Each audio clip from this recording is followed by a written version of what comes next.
বেরাদার বাবাজি ভাইয়েরা ও আমার মা বোনেরা, এই আবু লাহাব চিঠি লিখে হাবিবে আমানির কাছে পৌঁছে দিল। হাবিবে আমানি 1000 সৈন্যকে নিয়ে চলে 1 লক্ষ সৈন্য নিয়ে চলে আসলো। 1 লক্ষ সৈন্য নিয়ে যেমনি এসে পৌঁছে গিয়েছে মক্কাতে। ও বাবা, দেখুন আমার নবী তো জাহানের বাদশার সঙ্গে সেই সময় আবু বকর সিদ্দিক শুধু একজন সাহাবী আছে নবীর পাশে। আর খবর পৌঁছে গেল, নবী পাক তো জাহানের বাদশার কাছে খবর পৌঁছালো যে আবু লাহাব এখন 2টা স্টেজ করেছে, ময়দানের মধ্যে 2টা স্টেজ হবে। আর ওই স্টেজের মধ্যে সওয়াল জবাব হবে। যদি নবী সওয়ালের জবাব না দিতে পারে, প্রশ্নের উত্তর না দিতে পারে, তাহলে তাকে মক্কা ছাড়া হবে, মক্কা থেকে বের করে দেওয়া হবে, মক্কা থেকে বিতাড়িত করে দেওয়া যাবে। মক্কার রাখার আগে তাকে বড় কষ্ট জ্বালা যন্ত্রণা দিয়ে আঘাত করে তাকে মক্কা থেকে তাড়িয়ে দিতে হবে। এ বাবাজি ভাইরা, আমার নবীকে মারবেন বলে তারা পরিকল্পনা নিয়ে নিল। এবার হাবিবে আমানি চলে আসলো ইয়ামান দেশ থেকে আমার নবীকে মারবেন, মারার জন্য আমার নবীকে আঘাত করবে বলে। কিন্তু দেখুন বাবা, হাবিবে আমানিও বড় একটা চালাক চতুর মানুষ ছিল, বুদ্ধিজীবী মানুষ ছিল। এই হাবিবে আমানি জানে যারা আল্লাহর নবী হবে, যারা আল্লাহর পয়গম্বর হবে, তাদের কথা তারা এমনিতেই আমি যা মনে করে যাব, যে কথাটা জিজ্ঞেস করব, বলার আগে সে কথাকে আমার সামনে স্থাপন করে দিবে। এই হাবিবে আমানি মনে করেছিল আমার যা মনের আশা, যে মনের বাসনা নিয়ে যাচ্ছি, যদি সত্যিকার আল্লাহর নবী হয়, তাহলে আমি তার কাছে আমার মনের আশা বাসনা সব পূর্ণ হয়ে যাবে। আমার যে মুসিবত, আমার যে পেরেশানি আছে, এই পেরেশানিটাও আমার দূরে সরে যাবে। যেই করে হোক না কেন আমাকে পৌঁছাতে হবে সেই মুহাম্মাদের কাছে। বেরাদার, আমার নবী দো জাহানের বাদশা সরকারে কাওনা মাকাম মক্কাতে ইসলামের বাণী প্রচার চলতে আছে, জারি আছে। কিন্তু তার মধ্যে আবু লাহাব একটা ঘটনা ঘটিয়ে দিল বাবা। হাবিবে আমানি এসে পৌঁছে গেল আবু লাহাবের কাছে।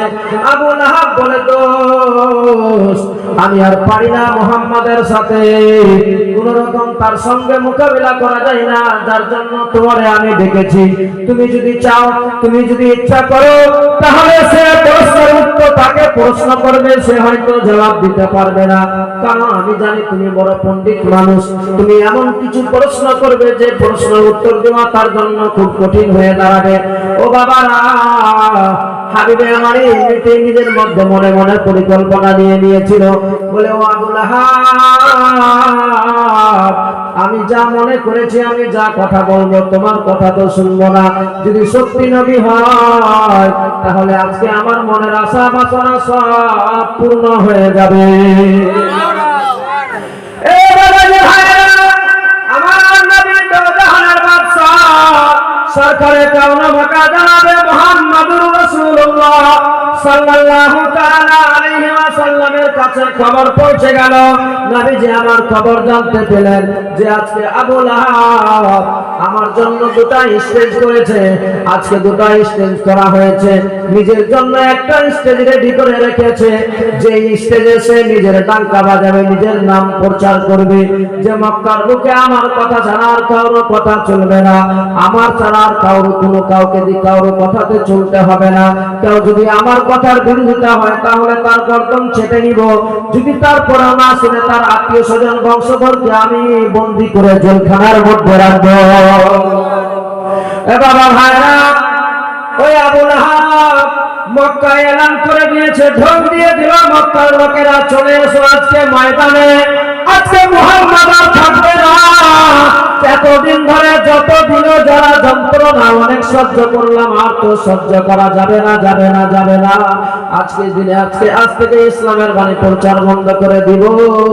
এ বাবারা, কিন্তু ইসলামের বাণী যে প্রচার আর বন্ধ হবে না, কারণ আমার আল্লাহ আমার নবীকে সহযোগিতা করে, আমার নবীর সাহাবীরা সঙ্গে আছে। কে পারবে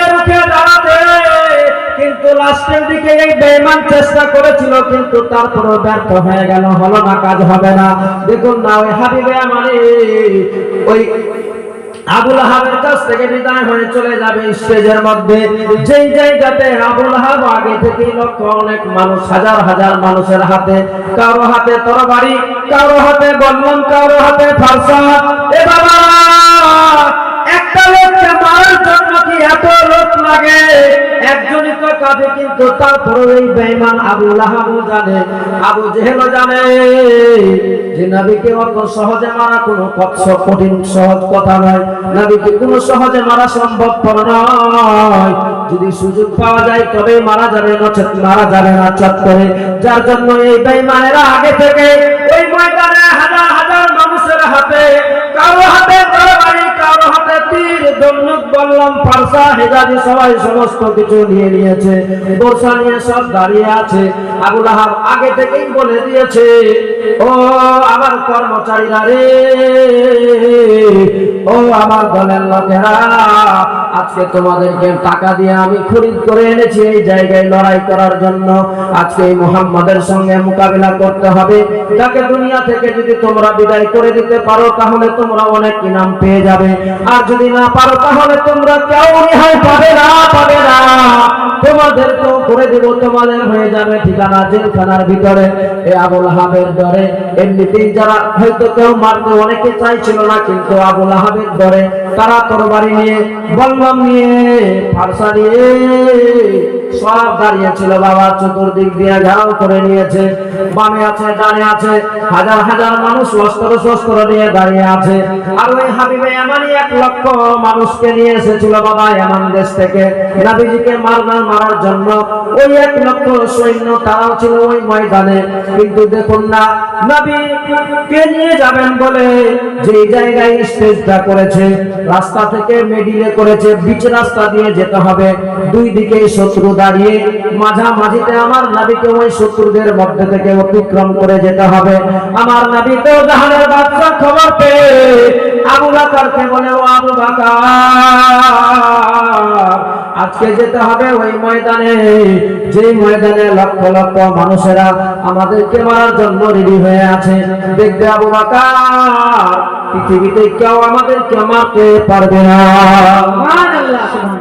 এই আবু বকর সিদ্দিক সেই সময় বলেছিলেন, ইয়া রাসূলুল্লাহ, ইয়া হাবিবাল্লাহ, নবী গো, আপনি বলছেন আমাদেরকে মারবে না, কিন্তু দেখুন না আবু লাহাব 1 লক্ষ সৈন্য বানিয়েছে ইয়ামান দেশ থেকে, ইয়ামান দেশ থেকে 1 লক্ষ সৈন্য এসেছে। তারপরে আমার মক্কাতে হাজার হাজার মানুষের হাতে বর্ষা, বল্লম, ফারসা আছে। আজকে আজীবন বাঁচবে না, বাঁচবে না গো নবী। আপনি কেমনি বলছেন যে আজ আমাদের কি কেউ মারতে পারবে না? নবী আমার বলে, ও আবু বকর, তুমি চিন্তিত হয়ো না, তোমার নবী বলছে একটু ভরসা রাখো। আমার আবু বকর সেই সময় বলেছিলেন, নবী গো, আজ শুধুমাত্র আমরা 2 জন আছি, আর এতগুলো মানুষের মধ্যে কেমনি করে মোকাবিলা করা সম্ভব হবে? আমাদের তো আর জীবন বাঁচবে না। আমার নবী বলেছিলেন, আবু বকর, আমি তুমি শুধু 2 জন নয়, আমাদের সঙ্গে 3 জন আমরা আছি। আবু বকর সিদ্দিক সেই সময় বলেছিলেন, ও ইয়া রাসূলুল্লাহ, ইয়া হাবিবাল্লাহ, নবী গো, আমি তো দেখতে পাই আপনি, আমি ছাড়া আপনার আমার পাশে আর কেউ নাই।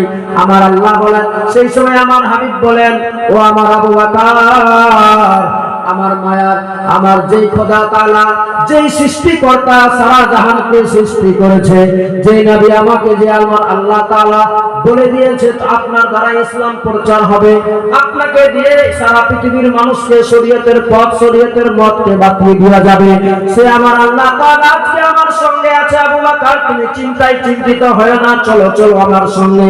দাদার বাবা ভাই আবু বকর সিদ্দিক এমনিতেই আমার নবীর আশিক প্রেমিক হয়েছিল, দিওয়ানা হয়ে গিয়েছিল, কিন্তু তারপরেও হাজার হাজার মানুষকে দেখে যে শহীদ এমনিতেই ডর হয়ে মনে, যে এখন যদি কোনো রকমে একটু ব্যতিক্রম হয়ে যায়, আমার যদি নবীকে যদি আঘাত করে দেয় তাহলে আমার নবী বড় কষ্ট পেয়ে যাবে। আর আমার নবী যদি কষ্ট পেয়ে যায়, আমার আল্লাহ তাআলা বলবে, ও আবু বকর, যখন আমার নবীকে আঘাত করা হয়েছিল সেই সময় তুমিও যে ছিলে, তুমি কি দিয়ে তার সাহায্য করেছিলে? বাবা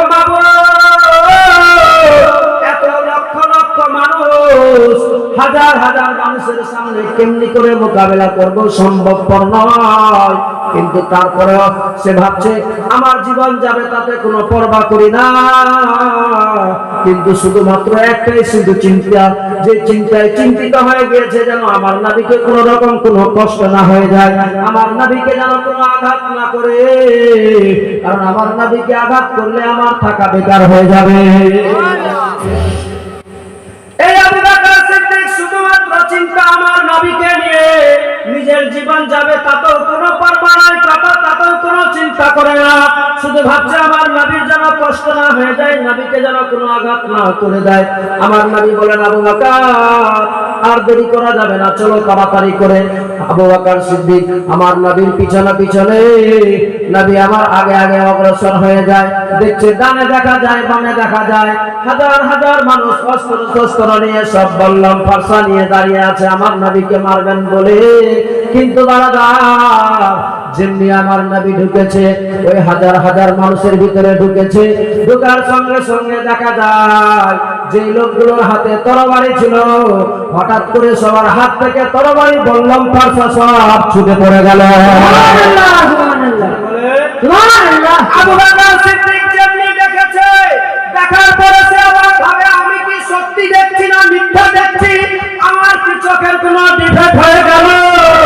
যাদের হাতে অস্ত্র শস্ত্র ছিল তাদের হাত থেকে এই যন্ত্র অস্ত্র শস্ত্র কেমন করে বললাম ফারসা পড়ে গেল, এটা তো হতে পারে না। আবার চোখ খুলে আবু বকর তাকায়, সত্যি কি আমি দেখতে পাচ্ছি সঠিক? আবু বকর সিদ্দিক দেখছে যে যাদের হাতে কোনো তরবারি ছিল বাবা, তীর ধনুক নিয়েছিল, বললাম ফারসা নিয়েছিল নবীকে মারবে বলে, কিন্তু নবী ঢোকার সাথে সাথে তাদের হাত থেকে সব তরবারি ছুটে পড়ে গেল। আবু বকর সিদ্দিকের একটু সাহস হয়ে গেল। আবু বকর বুঝতে পেরে গেল আমার নবীকে কেউ আর আজকে মারতে পারবে না। আবু বকরের মনে হয়ে গেল একটা আনন্দ চলে আসলো। আবু বকর আমার নবীর সঙ্গে সঙ্গে হেঁটে যায় পিছনে পিছনে। আর ওইদিকে একটা স্টেজ করেছে বাবা, যে স্টেজের মধ্যে আবু লাহাব দাঁড়িয়ে আছে, আবু জেহেল দাঁড়িয়ে আছে, আর ওই হাবিবে আমানিকে এমন দেশ থেকে নিয়ে এসেছে বাবা হিয়ার করে। আমার নবীকে যেমনি দেখেছে আবু লাহাব সেই সময় বলে ও দোস্ত ওই দেখো দেখো যে আছে সেই হচ্ছে আব্দুল মুত্তালিবের পোতা আব্দুল্লাহর ছেলে যার নাম মুহাম্মদ। এর জন্যই সবাই মানুষ পাগল হয়ে গিয়েছে। ওই হাবিবে আমানি আমার বিশ্ব নবীকে দেখার সঙ্গে সঙ্গে স্টেজ থেকে লাফ দিয়ে নেমে গেল, নামার সাথে সাথে আমার বিশ্ব নবীর কদমে গিয়ে পড়ে গেল। যেই মনে করেছিল আবু লাহাব ভেবেছিল যে আমার দোস্তকে দিয়ে আমার বন্ধুকে দিয়ে নবীকে মারবো, সে আবু লাহাব আর তার মনের পরিকল্পনা সব ব্যর্থ হয়ে গেল। ওই হাবিবে আমানি আমার নবীর কদমে পড়ে বলে ইয়া রাসূলুল্লাহ ইয়া হাবিবাল্লাহ নবী গো, আমি বড় অন্যায় করেছি, আমি জানি না যে আপনি আছেন, আমি বুঝতে পেরে গেলাম আপনি হচ্ছেন আল্লাহর পয়গম্বর, আপনি হচ্ছেন আল্লাহর নবী। আমি আর কোন জায়গায় যেতে চাই না, আপনার কদম ধরে আমি বলতে চাই আমার কলমা পড়িয়ে দেন। বেরাদার বাবা ভাই, ওই হাবিবে আমানি আমার নবীর হাতখানা ধরে নিয়ে চলে গেলেন স্টেজে নিয়ে গিয়ে বলে ও বাংলার লোকেরা, ও আমার কাছে আমার কর্মচারীরা রে, তোমরা আজকে সাক্ষী থেকে যাও আমি এই হাবিবে আমানি আজকে আমি তোমাদের সামনে তোমাদেরকে সবাইকে সাক্ষী রেখে আমি আর ওয়াদা করে বলি, আমি আর বিশ্ব নবীর হাতে হাত রেখে কলমা করে দিলাম ইল্লাল্লাহু মুহাম্মাদুর রাসূলুল্লাহ। এবার বাবাজি ভাইরা হাবিবে আমানির সঙ্গে সঙ্গে কলমা পড়ে নিল। হাবিবে আমানি যেমনি কলমা পড়েছে, পড়ার সঙ্গে সঙ্গে তার কর্মচারীরাও ছিল বসে, তারা সেই সময় বলে মানে আপনার কথাতে আমরা প্রতিটা মুহূর্তে মানুষকে মেরেছি, আপনার কথাতে হাজার হাজার মানুষকে আমরা দুনিয়া থেকে বিদায় করে দিয়েছি, আপনার কথার কারণে অনেকের কোল থেকে মায়ের কোল থেকে সন্তানদেরকে মালিক, আপনি ইসলাম কবুল করে নিলেন, আর আমাদেরকে আজকে কেন রেখে দিলেন?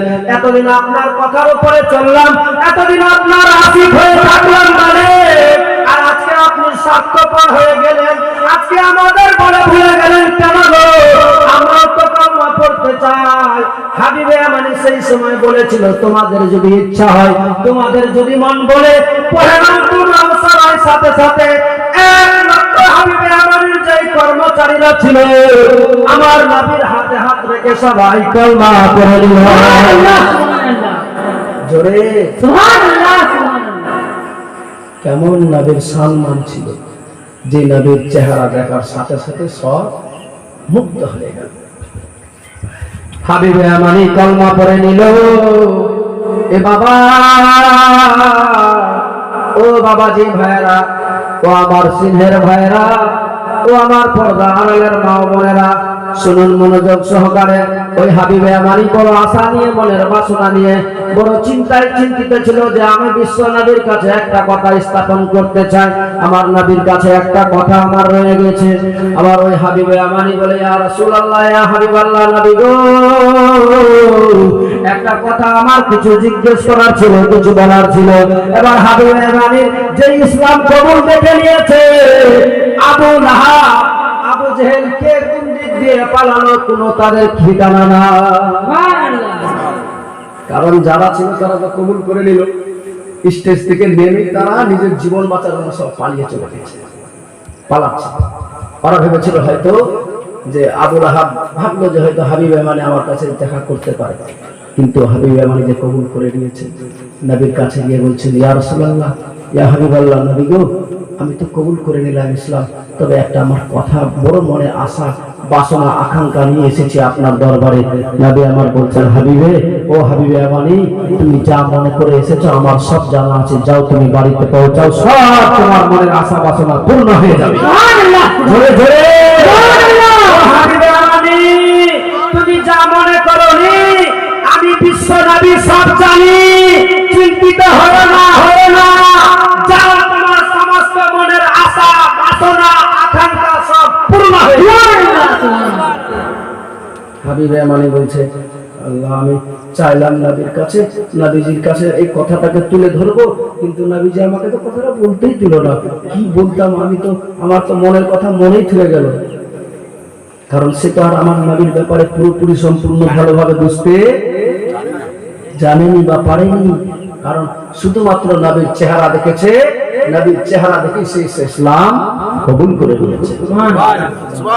তারপরেও তার মনে শুধু একটাই খালি বারবার করে গাইছে যে আমি বলতে চাইলাম, আমার কথাটাও নবীজি শুনলেনই না, আমি আবার কি মনে করেছিলাম, আমার মনের কথা মনে থেকে গেল, মনের কথা মনে রয়ে গেল, আমি কথাটা বলতে পেলাম না।